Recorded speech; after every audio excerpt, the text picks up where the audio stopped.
Hello everyone! Today I've got another interview for you, but it's not an interview only, it will be kind of a special video. I have met one of my biggest idols here, Herman Li, at Summer Breeze 2019.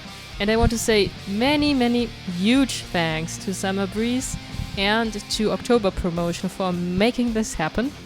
It was so awesome to talk to Herman, and he's a really humble and funny guy. And I don't want to talk that much now, you will get to know him much more during this interview. We have talked about guitar picks, we have talked about the new upcoming album which will be released today, Extreme Power Metal by Dragonforce. He has revealed some tips, and if you stay tuned and watch the video until the end, you will hear me play the first 2 minutes of Through the Fire and Flames.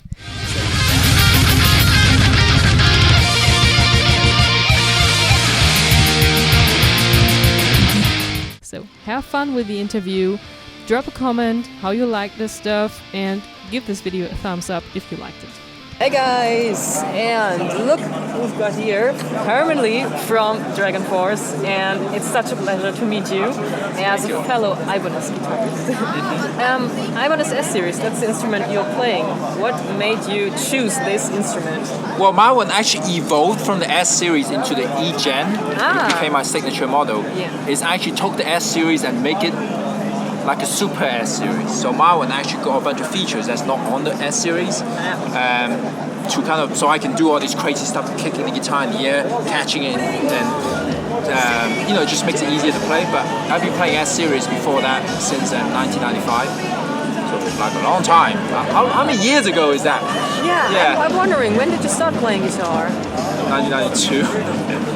At what age? I think I was 16 then, something like that. So, were you kind of a self-taught guitar player, or did you also take some lessons from a professional? Pretty much self-taught, like 99%. I had like maybe 3 guitar lessons when I first started. And that was, they had some kind of classical lessons in school, and I took 3 lessons and they kicked me out. Why? Because they thought I wasn't going to contribute to the classical music of the school. So then I had to just, learn by myself. Yeah. I think this turned out pretty well. It worked out okay. It worked out okay. And I find it kind of more fulfilling to actually be self-taught, because I can go and seek the knowledge and learn what I want. Yeah, and was there anything you pretty much struggled in the beginning, like a technique or something, a sound you really wanted to master but you didn't know how to do it? Well, to be honest, you struggle about everything when you first start on the guitar. I could barely hold the pick, right? And you just have to kind of go through it. I mean, just even talk about holding a pick. Yes. At the beginner, usually they think, well, I'm going to get a lighter pick that bends, so it's easier to strum. Because if you take a heavier pick, it's actually harder to control. It flies off your hand. And your arm will hurt. Yeah. So I would think I'll get one of those Dunlop one that is kind of nylon, and they're kind of really thin, and you can strum really fast. And then I realized later you're just cheating. So it's better to just start with a pick which is about at least a medium gauge. Okay. So you learn to control the action of the pick touching the string, and you know how to hold it correctly. If you use a thin pick all the time, sometimes you just don't understand how to, a thin pick, you don't get to control the string, the dynamics so much. Yeah. A heavier pick that never bends, you control all the dynamics with your hand, how hard you're holding it, how loose you're holding it without dropping it. I think this is kind of a science on itself, finding the right guitar pick. Do you have your final form of guitar pick already, or do you think there's still something better for you? Well, I spent like a long time studying guitar picks. I can tell from... I was doing a tour, I had every single pick. Oh, okay. From picks that is good to play, and picks that you can have a signature on it so it looks cool, and picks that are great for throwing at the crowd. I actually for 1 month on tour, every day I was practicing throwing picks at targets, like against a wall. I had like a little target, I was like a ninja shuriken stuff. Okay. Because it's like, well, I'm touring now, you gotta be able to throw picks to the right people. Yeah, and not make it dump in front of them. Yeah, so you need one that is the right weight. So I'm like 1.14 at the moment, and it's kind of be a little bit of a matte finish, otherwise when you sweat it comes off you. And so I studied. I had Paul Gilbert's pick, I had Malmsteen's pick, I had John Petrucci's pick, Steve Vai's pick. Look at all the other artists that use different picks and their techniques, why they're using that pick. You could have a PhD in guitar picks. Total nerd, I mean. But it's something that people don't talk about so much. Yeah, it's like also the same thing when I just started playing guitar. I was always like, why are they using so thin guitar picks? I cannot control anything, and these scratchy noises, I really don't like it when it gets scratchy. I don't like these noises. I'm now playing a Chicken Picks guitar pick, if you've known from them. No, I don't. They are pretty thick, but they are like a bit sharpened, so that they kind of are a bit more for your playing dynamics. I can show you it after the interview. It's actually also one thing about pick is heavier pick is good for something control. Yeah. But if you have a slightly lighter pick, it actually can make you play faster because the lighter pick kind of bounces back, so it's almost like a whip. Yeah. It whips back and actually makes more power on the string. So I used at one point a 0.8 for that whipping technique that Paul Gilbert mastered on the pick. Paul Gilbert's pick is pretty light. I think it's also an Ibanez signature pick he has. Yeah, I think so. Yeah, I'm using Planet Waves or Planet the Waves. Dario. Okay. Yeah, but I use a bunch of them. Right now I'm using the Dario stuff.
What was the ultimate trigger for you when you wanted to start playing guitar? Now you've gained a lot of knowledge, but what was the final thing that you wanted to play this instrument? Well, I was really heavily into video games, and probably everybody guessed, before playing the guitar. And I just kind of got bored of video games, and my parents hated video games so much that it was a very stressful thing to be a gamer at that time. And it wasn't very cool, so everyone was making fun of me in school, to play games. It's almost like totally relate. It's like a joke. They're always making fun of me, making fun of my accent, being like the only Chinese guy in the class. So, so I had my fair share of racism anyway. But and then I started playing the guitar. I became even less cool, but I had fun doing it because I just got bored of video games for a bit, but it was very fulfilling. I was learning something new, and to be honest, it changed my life actually. The guitar I think it did. made a really big difference in my life, and I think guitar is, and I'm trying to push it in my own kind of guitar teaching that I've been doing in China. is, the guitar is not about, I try to explain to parents, it's not just about us playing the guitar and having long hairs. You learn to socialize and hang out with people. You learn in confidence to talk to people, because you're really dealing with a lot of people talking about music, and being just like a computer guy or just studying, you don't socialize enough. So music have helped me actually have a social life, learning how to drink and everything. So guitar is actually that thing that makes you complete. Absolutely, it have taught me confidence in dealing with people, talking to fans, and just doing business stuff is very important. More than people can think a metal guitar can do. Yeah. And do you remember the very first guitar you picked up? What model? What sound? It was the first guitar I ever bought was a Squier. Okay. Made in Korea, Squier. I actually really liked it. I thought, wow, it's the same guitar that Bryan Adams was using on everything that I do it for you, whatever. Obviously it was just a cheap guitar. And then I got an Ibanez EX360 about a year later. Oh, so you have been stuck at Ibanez guitars for a pretty long time now? Yeah, but I'm always trying to make a better guitar. So the guitar I have now, which is signature model, which has been out for 11 years, right? I'm still trying to make it better, evolve into the best guitar I can possibly play. And I have guitars by everybody. I got the Joe Satriani guitars, the Steve Vai guitar. I got Fender, I got PRS guitars. I got two John Petrucci guitars in my house. St. Vincent, Head from Korn. I try everything. I play every guitar when I have time to learn about the instrument. Yeah. So no that is better and that's it. It's not what it is. Yeah. Every guitar has its own soul, and you can use it for a song where this guitar suits or that guitar suits. Yeah. Awesome. And also a thing that I thought a lot about, is there the tip for a beginner guitarist? Because sometimes people write to me and they say, how do you keep up doing that? It's so frustrating. I'm always getting stuck at this or that point. What is your motivational thing to say to those people? I think the first 3 months, you absolutely just have to play every minute that you have that you can. Because it's so hard to get through the first few months. It takes so much time. If you don't get past that 3 months and able to do the bar chords and the chords correctly and play a little bit of scale, you might get bored and give up. And I attach that to certain martial arts where when you're white belt, it's so difficult. Like in Brazilian Jiu-Jitsu, being a white belt, you just get killed all the time in class. But if you're able to stick it out and learn and not give up for the first few months, I think suddenly it opens up and you just get better quicker. Okay, and your recommendation, your must-do exercise on guitar, is there something you would recommend? Well, not really, because some people never want to play solo, some people just want to play certain things, and there's no rule that you have to play solo to be a great guitar player. Yeah. It's just, I think, complete nonsense. Listen to this guy. Yeah, it's just because I play faster solo doesn't make me a better guitar player. Thank you. Not at all. So play whatever that makes them happy. That feels that, give them joy, and that will make them carry on playing. If they play something just because they have to be in a competition, you're forcing yourself to something you don't like. Music meant to be fun. That's why you see Dragonforce show is all about having fun. And this is what I just want to mention here. You're playing guitar with your full body. You're just bouncing your guitar on your chest, playing a power chord and something. What made you trigger to do something like that? Was it just pure fun, or did it happen by accident that you can create sounds by just bouncing the guitar on your body? I know, I'm very strange. Just for fun, to make the show more fun, to make the guitar more fun. Obviously, all the techniques are completely wrong when you're bouncing a guitar in the air, catching it. It's so wrong. Yeah, it's all the wrong techniques. But I try to explain to people is, in order to have fun on the guitar, it's not just about going. That's cool, but after you've done that, you got to think outside the box. And I think it makes it more fun for the audience to watch. Playing my tongue, playing whatever, any part of my body I can think of, even doing harmonics blowing into the strings. Right? Yeah, I saw it. So inventing, just like trying different things, and I hope the fans appreciate we're trying to have fun with the instrument. It's not so serious. But when we're in the studio, I don't do any of that stuff. I bet. And this is where we got to the next question. In the studio, if you're just composing a song like Through the Fire and Flames, how much time do you invest to compose all the arrangements on the guitars? Well, it usually for us to make a song takes about 6 months. 6 months for one song? From the or 1 year, from the start until the album is delivered to be released. You never stop, you never give up on making the song better as much as you can. Great. So I think Through the Fire and Flames took about 6 months to record. The album took 6 months to record because you're changing your mind a lot, and then you kind of release it, and that's it. Yeah, and speaking about the songs Through the Fire and Flames, how is it to play it every time when you're headlining a show or playing at a festival? Hey! On my signal! Hold up! Summer breeze! Are you guys fucking ready?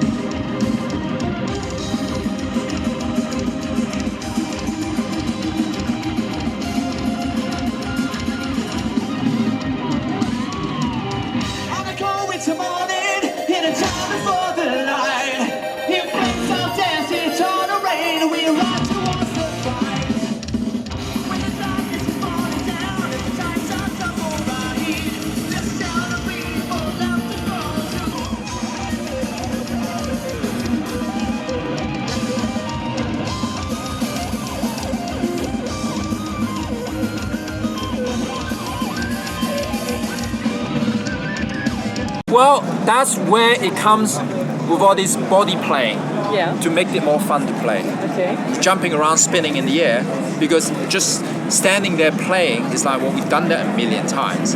So we try to invent new moves, jumping, playing on the arcade machine, flying off in the air. That actually makes the playing more difficult. But it makes it more fun. Trust me, when I was standing on those giant arcade machines, I was scared I was gonna fall off. If the big wind come and blow at me, I would fall off like huge length.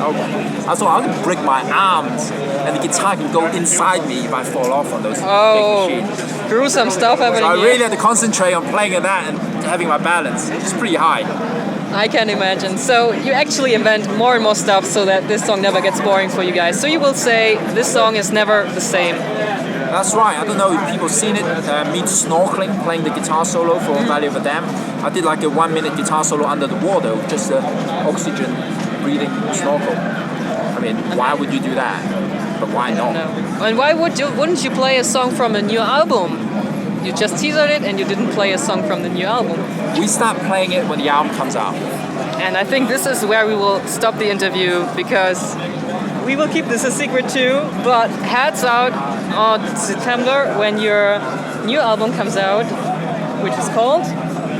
Extreme Power Metal, and it comes out 27th of September, and we're gonna have a massive party for that day, that show, and actually everybody's invited, so we're gonna have an announcement soon. But on the 27th of September, that's when the album comes out, and we're gonna launch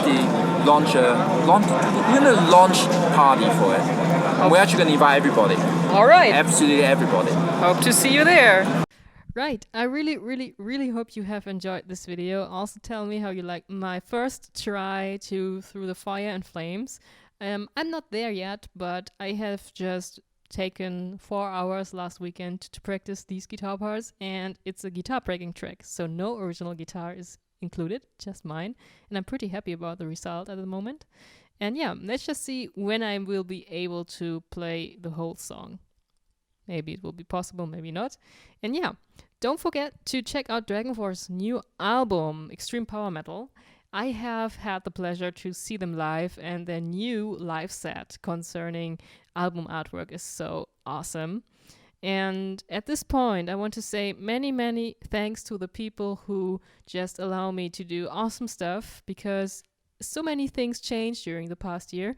And I want to say special thanks to all of my patrons at Patreon who support me there and help me getting my studio bigger or help me getting more opportunities like this one. And special thanks go out to Maik, Micheal, Mike number 2, Adelyn, Sandon, Gerrit, Micheal, Arno, Iwan number 9, Matt, Ryan, Jonah, Bruno-Pierre, Harald, the Sarnia Breakfast Club, Andreas, and Geoff, also known as Millbrook. Thank you so much to your amazing support, and hopefully I will upgrade my monitor speakers the next couple of weeks.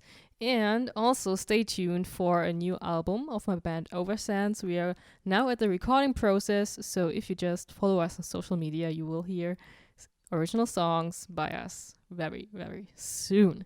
So just stay tuned and rock on.